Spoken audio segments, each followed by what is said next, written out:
Moin und herzlich willkommen hier wieder bei The Hobbyist in der Kategorie Gaming mit Vampire the Masquerade, Coteries of New York. Dieses Mal Episode 5.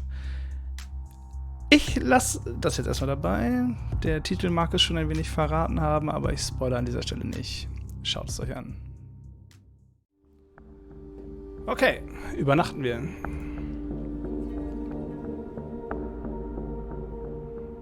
Was war das gerade? Das kriegen wir vielleicht gleich noch zu sehen. You have these past few nights in a windowless room. Was? Ach, der sitzt. Ach. Okay, das hatte ich bisher noch nicht.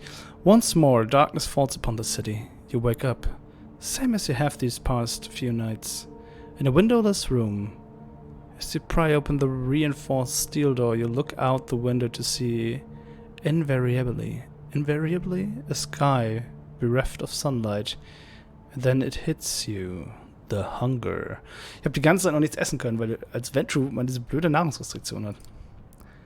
For a moment, you let yourself wonder if there will ever come a night when it's just not there. Given what you've learned thus far, you probably have as much chance of kickstarting your heart with the jumper cables. You lock the apartment behind you and head over to Sophie's apartment. You did promise to call on her. Might as well not keep the lady waiting. And hey, what else are you gonna do? Get in touch with your boss? He's probably looking for you, if only to scold you from the unattended files piling up on your desk. What is he gonna do? Call the cops? Ugh, not worth the hassle. You're almost hoping the few co-workers that seemed to give a shit about you were faking it. It would make things easier. A fresh start from the ground up, just like old times. These thoughts put you in a weird mood.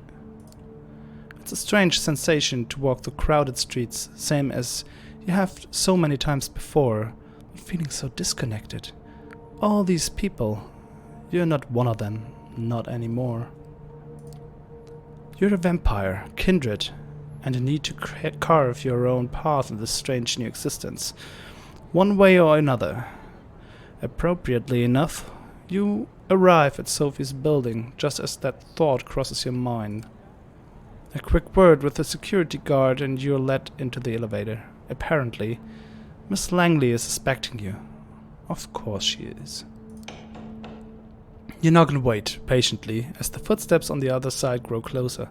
Finally, the door opens and Gregory, Sophie's driver, invites you in. You find the lady herself standing by the window, silhouetted against the city's midnight glow. She stares out, motionless, like a marble statue.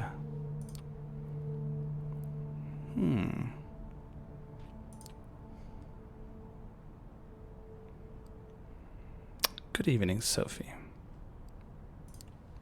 She doesn't react immediately, but seems to snap out of some meditative state and looks at you with strangely bleary eyes. Yes, good evening, Stevie. I was wondering, when you look out at the city, when you see the lights, hear the hum, smell the rain on the pavement, what do you think about? Das heißt, New York ist für sie eine sehr schöne, attraktive Stadt. Das haben Toreador so an sich. Wenn sie etwas Schönes sehen, dann verfallen sie in eine Art Starre, nicht wirklich, aber sie lassen sich dann nicht so leicht ablenken. Das ist wahrscheinlich gerade das, was passiert ist. You gaze out. The lights and rain, the relentless honking below, music blasting from a nearby window, echoing off the buildings. Someone should record an hour of this and throw it up on YouTube as an ambient piece. Other than that thought, it's business as usual. The sights, the sounds, the smells, you know them all too well. Sophie watches you. You can tell she's disappointed somehow, but she covers it up with a courteous smile. Well, not everyone can appreciate the intricacies that the world offers. In fact, among kindred, my clan is somewhat notorious for finding innate meaning even in the mundane. You see, the blood that flows within me is that Clan Toreador. Das wundert mich, dass jetzt nicht der Clan of the Rose. Das wäre irgendwie cool. There are 13 such bloodlines among us, kindred. Though that number has been contested in the past, and these nights, it seems that nothing is certain anymore. The clans have gone by many epithets over the years, but the names used these nights have their roots in medieval times. The original Inquisition, if you can believe it. They used these to categorize us, describe our inherent differences. In time, we adopted them ourselves. Each clan has a uniqueness about it, inescapable, originating from an ancient progenitor, carried from sire to child. For the Toreador, the gift lies in a sensitivity of sorts.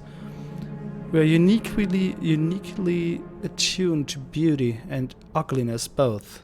We can see either where most cannot. A blessing on most nights, occasionally a curse.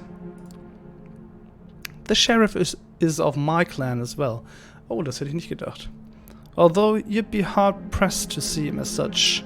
Poor dear. It breaks my heart to see him in this state.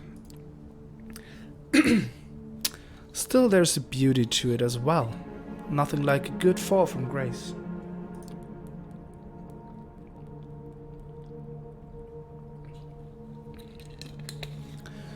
Try as she might to act playful, you can tell she genuinely cares. She lets her gaze wander for a brief moment, but is quick to regain her composure.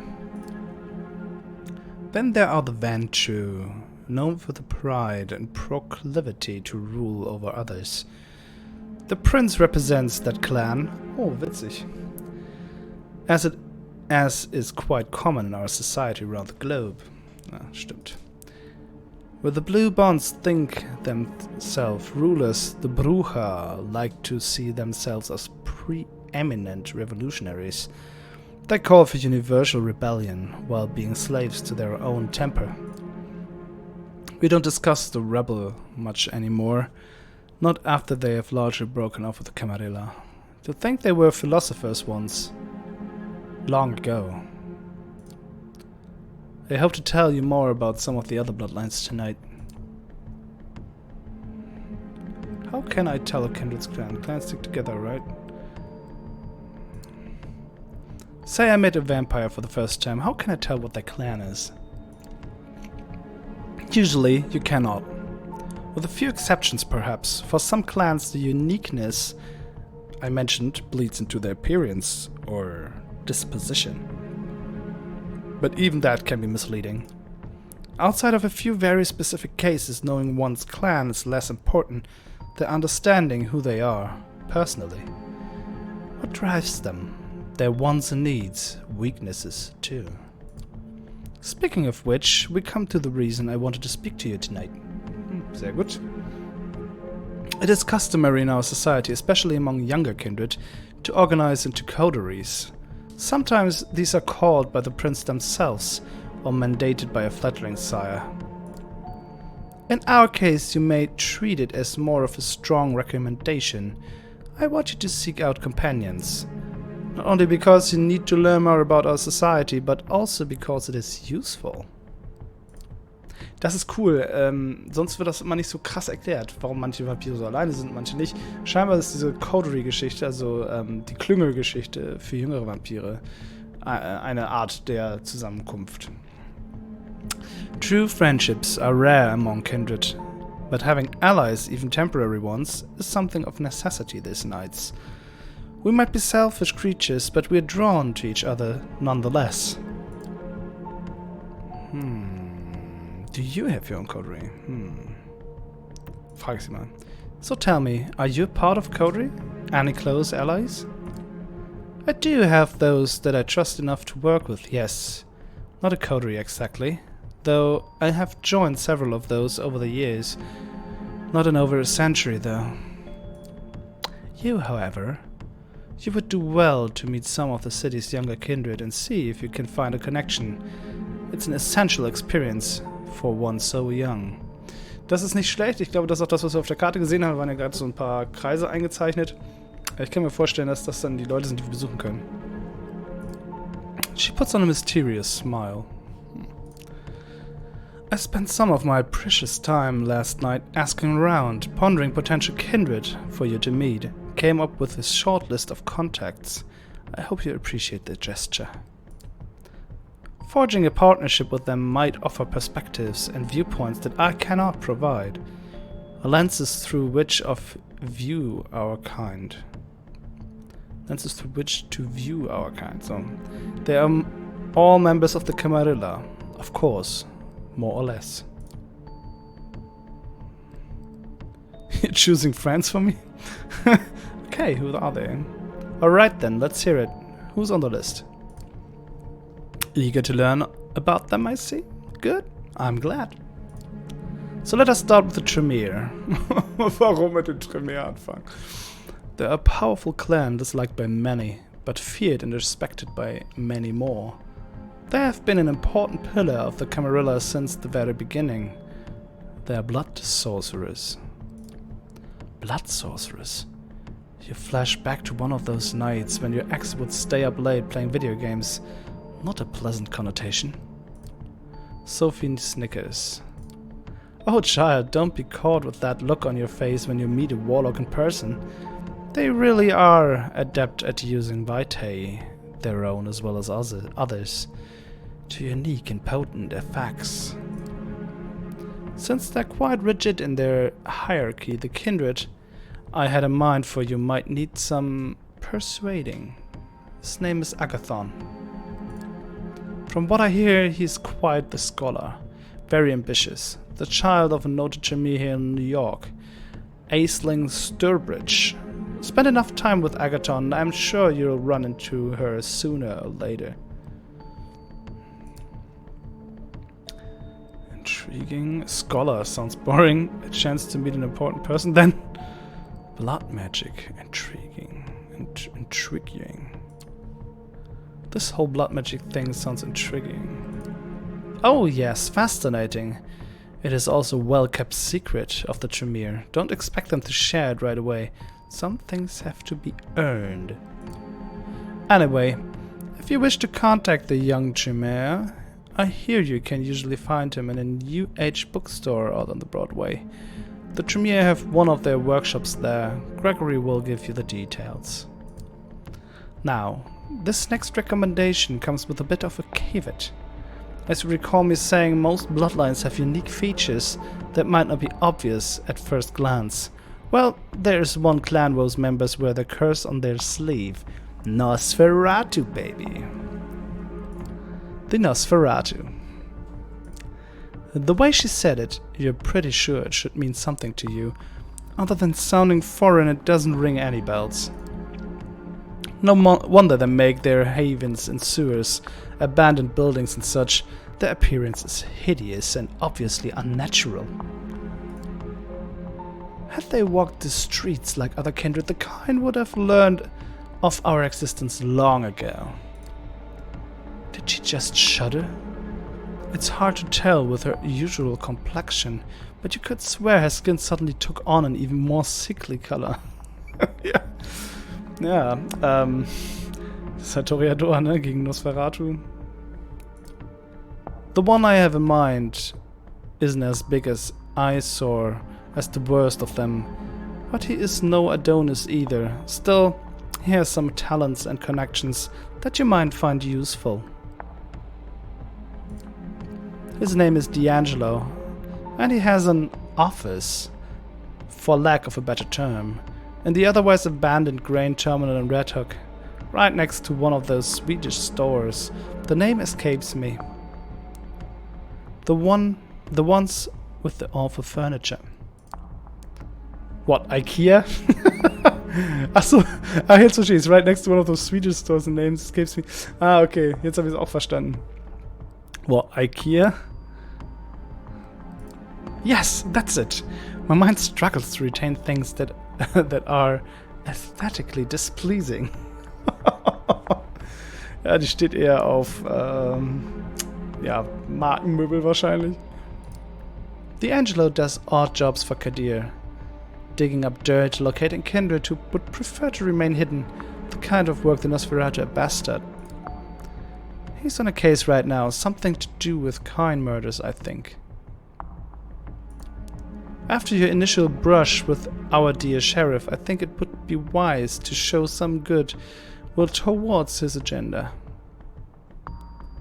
So, assisting D'Angelo with his investigation might be just the thing. She takes a brief pause to look out the window again. Now come, the two more exotic proposals. Exotic? As if the blood mage and the vampire detective were in business as usual. You may have heard about the Gangrel before, Argyle. They are a wild clan in touch with their beast in a way others might not dare to attempt. They mostly keep out of big cities, but there are exceptions. Nominally, they haven't been a part of the Camarilla for over 2 decades, but the one kindred I would like to meet has strong, shall we say, familial ties to the sect. Her name is Tamika. Her sire Jezebel was instrumental during the Battle of New York back in 1999. The very same battle that cemented the city as a Camarilla domain. Sadly, her achievements have gone largely unrecognized. Tamika and a number of her siblings still reside in the domain. They were awarded after the battle, Prospect Park. Jezebel herself left the city some years ago, fed up with being underappreciated. Anything more about Tamika? You mentioned siblings. Should I contact non-Camarilla clans? Ja, gute Frage. You seem to know a lot about her sire, but is there anything else you can tell me about Tamika? I asked around. Out of all Jezebel's childhood, Tamika is known to be the most rational and cool-headed, at least for a gangrel. That said, she is likely to have a unique way of appraising your worth. I cannot say how exactly, but you should be prepared of an interesting conversation at the very least.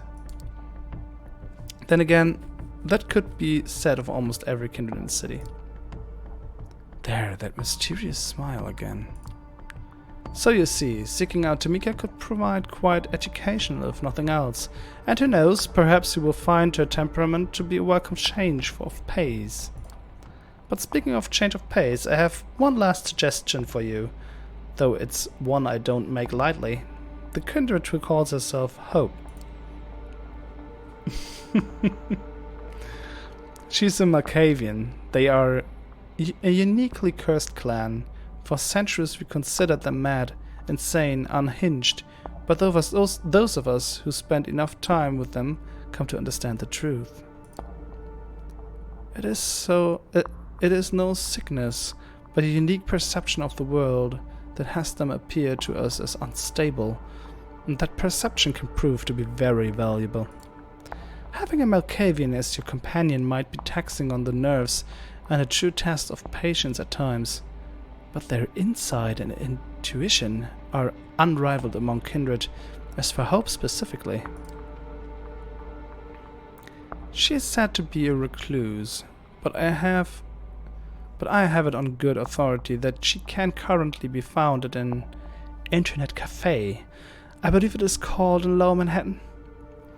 Gregory has the address.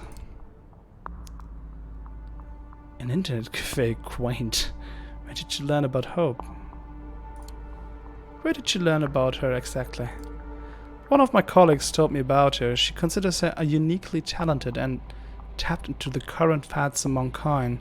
Not something I am personally interested in, as I'm sure you know by now. I take this word for it, at any rate. Well, I believe that's all of them. I still have a few social calls to make tonight, so I'll leave you to it. Use tonight and tomorrow night to arrange some cordial visits of your own. I will send Gregory for you as soon as I have further need of your services. Oh, that reminds me, you will need a car. Join us downstairs, won't you? She smiles once more and turns to her driver. He helps her put on her coat, and the three of you leave Sophie's apartment. Wir brauchen ein Auto in New York? Sophie points to one of the cars near the building as Gregory hands you the keys. It's rather inconspicuous compact car.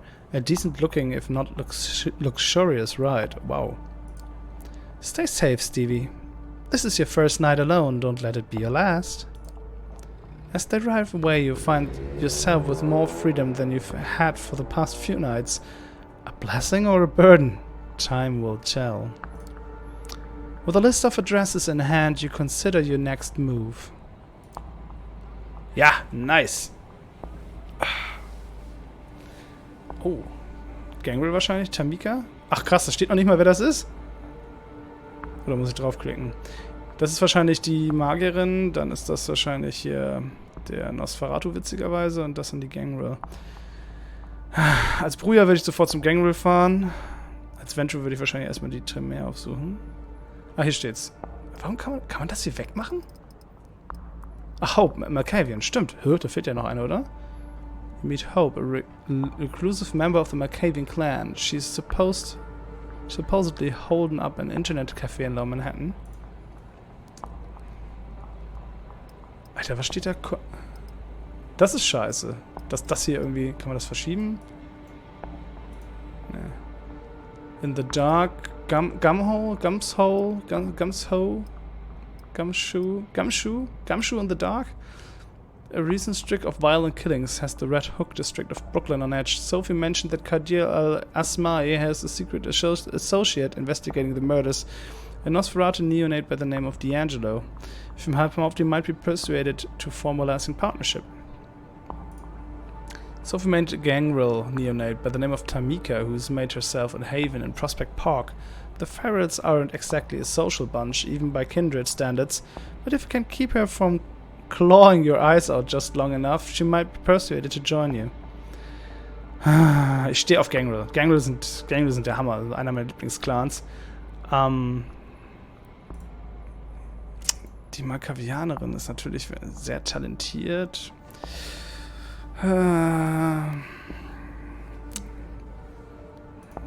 Nosferatu. Mordaufklärung. Jeder Venture braucht einen guten Nosferatu, oder? Ich nehme Nosferatu. Aber ich frage mich, wo der Dings ist. Der Tremere. Hatte sie das gesagt? Habe ich das schlecht übersetzend einfach mal ignoriert? Ich nehme aber trotzdem ihn hier. As you make your way down Clinton Street, the innocent hum of traffic gives you way to the ominous silence of the waterfront. You stop to take in the familiar bouquet of the Hudson, made all the more potent by your recently sharpened senses. Across the basin, the Red Hook grain terminal rears its rusty frame. Once a bustling industrial area, now a sleeping giant, splayed out on the river bank, forgotten, abandoned. Conveniently so, especially for one of the hidden. Keeping to the shadows, you sneak closer to the dilapidated complex, making your way past hole-ridden silos and wobbly chain-link fences. By the time you reach the entrance to the main building, you can almost feel the rust particles making themselves cozy at the back of your throat. mein Hals rostet. Not getting your hopes up, you give the door a slight nudge. To your surprise, it gives almost instantly. Looks like someone's been using it recently. Once inside, you find yourself in a large empty hall. Looking around, you can almost picture it back in its heyday, stacked to the rafters with heavy machinery. You notice a set of stairs leading up to a mezzanine, most likely an office space, and then you see it, faint light, coming from one of the upper rooms. Looks like you're in luck.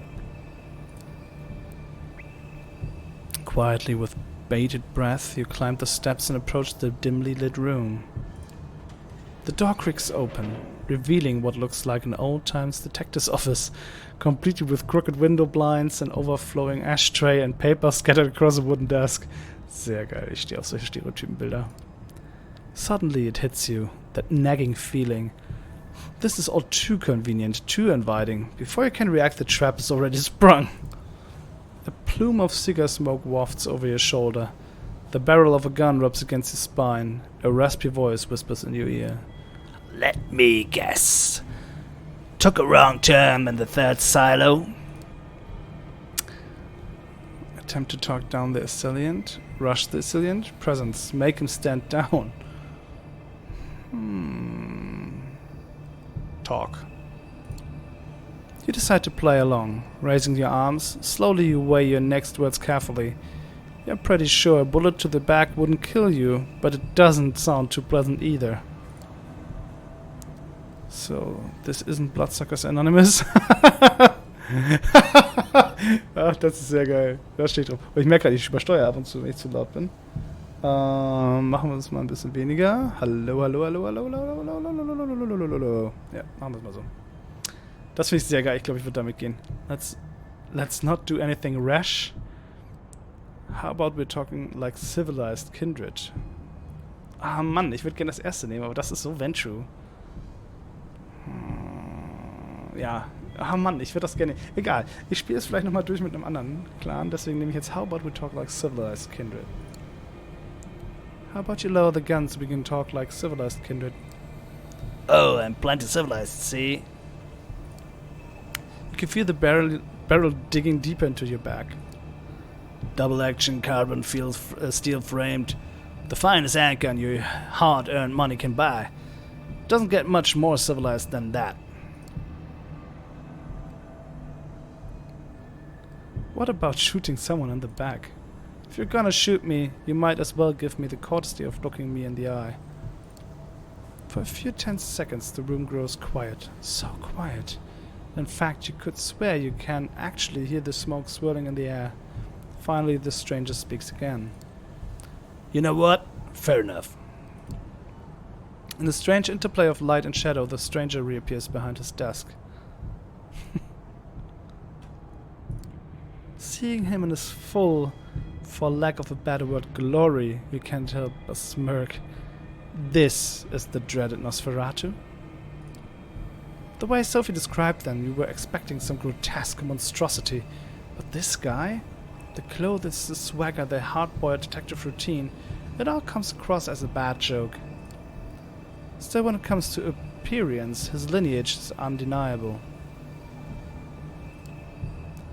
From 30 feet away, he could probably pass for a bum with a nasty skin condition. From 5 feet away, he looks like something made to be seen from 30 feet away. Ach, geile Beschreibung. He leans back in his chair, casually pointing his gun at you. Ah ja, sieht also aus. So, what brings you to my humble office? Are you D'Angelo? You're the one they call D'Angelo? That's my name, kid. Don't wear it out. My friends call me Jin, so you best stick to D'Angelo for the time being. Mag uns nicht. Kein Wunder. Now I suggest you tell me what this is about, otherwise I kindly ask to get the fuck out of my office. I can see why Kadir keeps you. I know who you work for. Ah ja, das ist ein bisschen mehr von oben herab. I can see why Kadir keeps you. Charming, I can see why Kadir keeps you around. His expression sours. Not a name you want to casually toss around, kid. But hey, I get it. You're not some random schmuck who wandered in here off the street.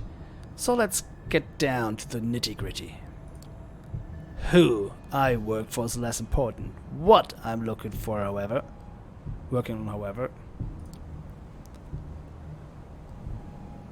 isn't going so well, so let me help. I know, I'm here to help. The Red Hook murders, I know. I want to help you catch the killer. His moldy lips twist into a smile. Do you now? D'Angelo lowers his shades. For a few seconds he sits motionless with his eye fixed on yours. Suddenly he raises his gun, almost making you flinch. Almost. Then he twirls it into his shoulder holster in a flashy display that definitely looks like it was practiced a lot in front of a mirror. You see the Nosferatu's lips move, but the quiet mumbling clearly isn't meant for your ears. Listening in, you're able to catch snippets of his monologue. Sure, they seem to care. What was the end game? What was their angle? Everybody's got one, even if they pretend like they don't. Especially then. What the hell? Maybe this town finally got to me. He pauses, sticks a fresh cigarette between his crooked teeth. Maybe a good leap of faith is just what the doctor ordered. Are you narrating? Of Emma Light remains silent.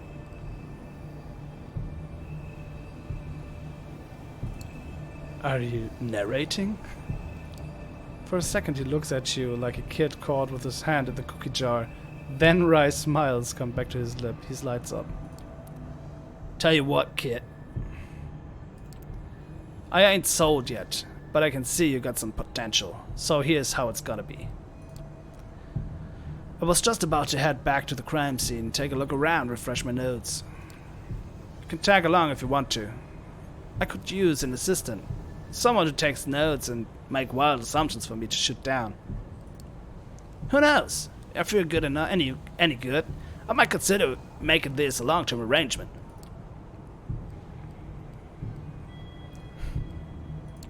You won't regret it. Guess we'll find out. Just one more thing. You still got me at disadvantage here. Seems like you've done some digging on me, but with you, I've barely scratched the surface. You catch my drift? So answer me this. Who was it that sent you into my neck of the woods? Or in layman's terms, who do you work for?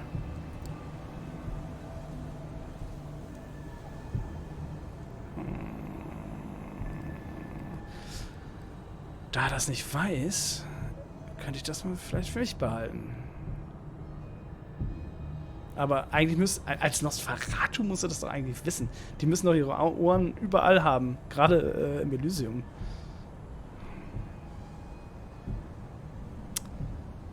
Komm, sind wir mal ehrlich. Sophie Langley. For the first time you got here, the Nosferatu adopts a look of genuine surprise. His eyes wander for a moment, finally giving way to a crooked smile. So, you're the one, huh? The fledgling the Toreador dame spared. Yeah, that would make sense. Don't think she'd appreciate you throwing her name around. Thanks for being upfront, kid. One blink is enough for you to miss D'Angelo's vanishing from his chair. Just when you're about to look around, he reappears right next to you. Up close, the smile is even more unnerving. Alright, moonlight's burning. Let's get cracking. With a certain fascination, you watch D'Angelo stumble his way across vast Brooklyn. Oddly animated, incessantly scratching his face and neck, stopping even once in a while for a bout of mumbling narration, he is most certainly a sight to behold. Still, he seems to be getting around okay, and you take particular note of the fact that he seems to be choosing the darker, less frequented streets. There's definitely a method to his madness. Ich frage mich die ganze Zeit, ist das jetzt der Maccabianer? Eventually, your leprous guide takes a sudden turn off Van Brunt Street into a particularly dingy alleyway. The torn pieces of yellow police tape are a dead giveaway. This has to be the place. Well, here we are. Time for you to earn your stripes. This is where they found him. Drained dry, not a drop of blood in him. And before you ask, no, I didn't get to see the body, so I don't know if there were any bite marks. So, what can you tell me? You take a moment to examine the crime scene. Judging by the chalk outline on the pavement, the man was killed recently. Curiously, there doesn't appear to be a trace of blood or viscera. And you know the city's cleanup crew isn't that fast or that thorough. Yeah. Looking up, you notice a spray-painted sign on the wall. It reads, "The Blood Speaks," in big crooked letters. Look to D'Angelo. The Nosferatu gives an expecting look.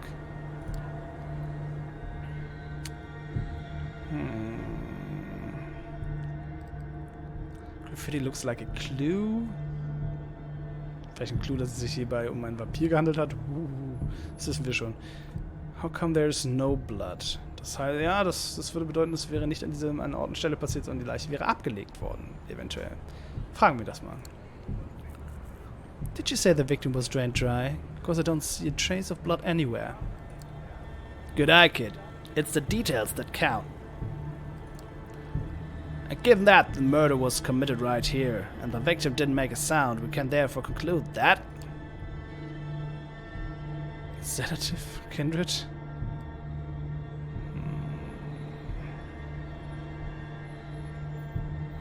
Dann muss es das sein. Killer was Kindred. Bingo! Only a Kindred could drain a human this quickly, this quietly. But not just any Kindred. Take a look at the graffiti. What do you think it means? Seems desperate. It's meant to throw us off. Ja, genau. Nothing. It's meant to throw us off. Nah. I can see why you'd think that, but look how crooked the letters are. Barely legible. You can't fake something like that. Someone was very nervous, very scared. It's definitely meant something to them. Tell me, if you had to guess, which clan would you say the killer belongs to?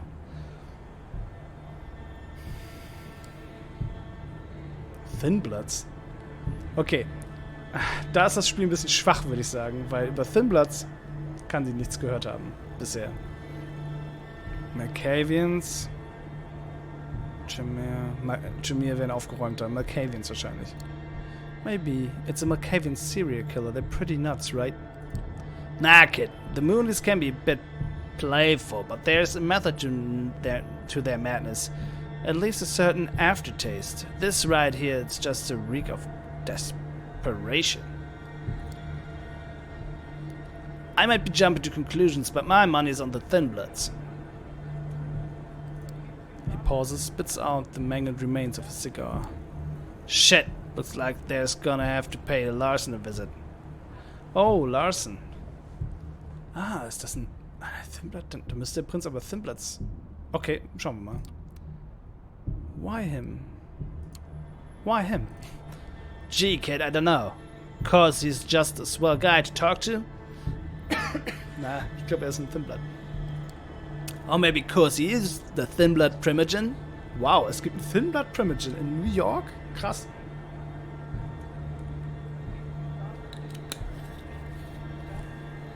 Nice. Not sure if he knows who the killer is, but he could probably make an educated guess. In any case, we'd be doing him a favor. If it turns out one of his violating the Masquerade, we'll put him on a hell of an awkward position. And I mean shitting upside down awkward. It's the kind of weakness the other Primogen would love to exploit.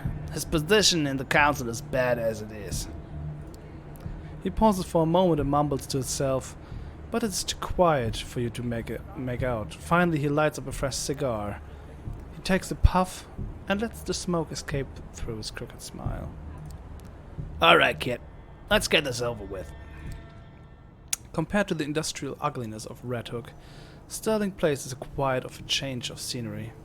Sieht so aus. Sieht ein bisschen so aus wie bei, wie hieß das damals noch, Sex and the City. The heavily gentrified and pleasantly dull residential area emanates the sort of peaceful apathy that rich hipsters scoff at and blue-collar workers dream of. All of a sudden, the Nosferatu stops.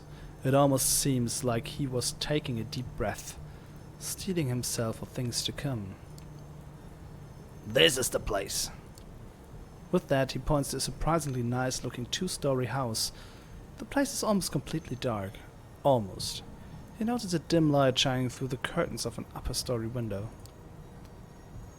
It's probably safe to assume that the head of the family is working late, especially if the head of the family happens to be a vampire. Okay, kid. We gotta be gentle about this. I'm talking. Velvet gloves, soft cushions. You rang. Milord gentle. We need to get Larson out here without sorry. Ich dachte nicht, dass er noch spricht. We need to get Larson out here without making a fuss or letting his family see us. If we blow this, he'll shut down like a speakeasy on raid night. Trust me, I know. Sounds like you have some history. Yeah. Sounds like you have some history. Sounds about right. But that's a story for another time. Right now, let's stick to why we're here. Tell you what, how about you take the lead on this one? I'm curious to see how you handle it. You take a step back and look around the area. The lit up window seems like a safe bet. Now it's just a matter of getting Lawson's attention. His and no one else's. As you're trying to come up with a viable strategy, you're suddenly startled by a loud noise. It takes you a second to identify the sound as a dog barking. It doesn't take you long to figure out where it came from as a bearded man leading a Rottweiler on a leash comes into view. Oh shit. Oh shit. Ich bin extrem hungrig.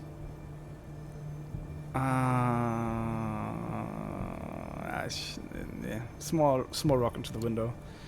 You kneel down and pick a rock off the lawn.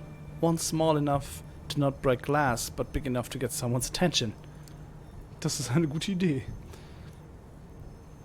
Deftly you chuck the rock in the window and bounces off the glass with a quiet and audible thunk. Moments pass in silence, making you think no one got your message. Just as you stated to look for another rock, you hear the window slide open. A very unassuming and slightly unshaven man in a turtleneck appears at the window. As soon as he noticed you, his expression sours, like he just smelled something rotten. He addresses your Nosferatu partner in what could be described as a very loud and very angry whisper. Get the fuck out of my lawn, D'Angelo! You know goddamn better than to show your ugly mug around here! You glance over to D'Angelo. He looks somewhat embarrassed, scratching the back of his neck, clearly trying to find the right angle to play this.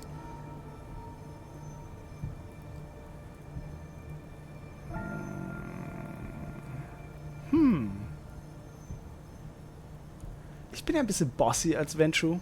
Mach ich. Get your ass down here before we get really loud. Lawson pierces you with his gaze. You can almost picture a fuse sticking out of his head, slowly burning away to an inevitable explosion. Luckily, he managed to put it out. Stay where you are. You wait out on the lawn, listening to Larson quietly making his way downstairs. Before long, he appears on the porch, locking the front door behind him. He mentions at you to follow him off to the side of the house. There he turns towards you. What do you want? It's about the Red Hood murders. We think one of yours is responsible. Ah, sorry. Diese raspy voice, da muss ich echt immer was trinken. Der macht das aber auch richtig, ich sag mal, sensibel. Einer von deinen ist schuld. Bullshit. A dustborn's got enough trouble just staying alive out here. What could possibly make them openly violate the Masquerade? Desperation? The killer's been leaving messages. Whoever they are, they think they know something. Something they can't share with just another. I know it seems far-fetched, but it's the only way this puzzle fits together. Nah, I don't buy it. You're reaching, trying to find a scapegoat. Getting your boss's good graces. Words get around, D'Angelo. You think I don't know who you're working for?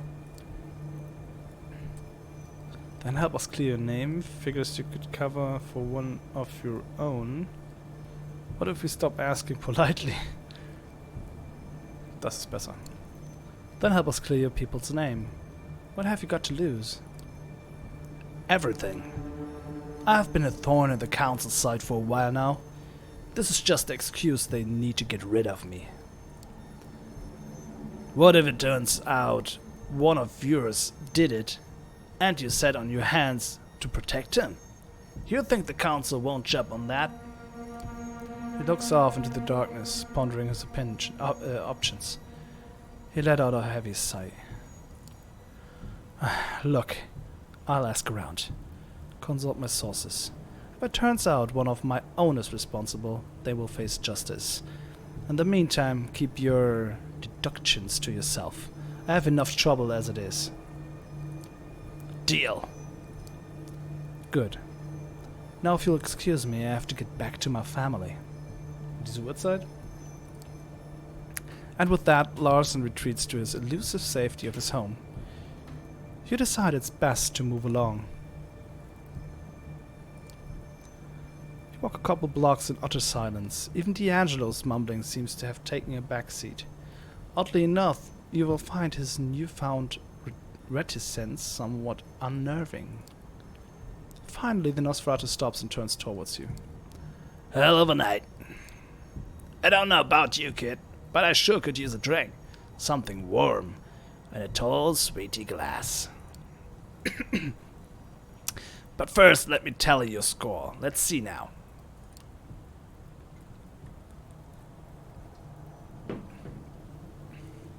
You did make a good first impression. I like someone who can't talk themselves out of a tight spot. Talking's cheap. Bullets, not so much. You held your own at the crime scene. Nothing I hadn't figured out on my own, but hey, we can't all be professionals. Finally, when the situation called for subtly, you managed to avoid unwanted attention. Discretion is what separates a private dick from just an old dick. All in all, you did fine. Not fine, but not bad for your first case. Don't let it get to your head. I'll be in touch. Let you know if I hear from Larson. Be ready to meet me at the office. He starts to walk away, but suddenly stops and turns back toward you. Wie der gute alte Columbo. And bring a notepad. Every good assassin should have one. Word.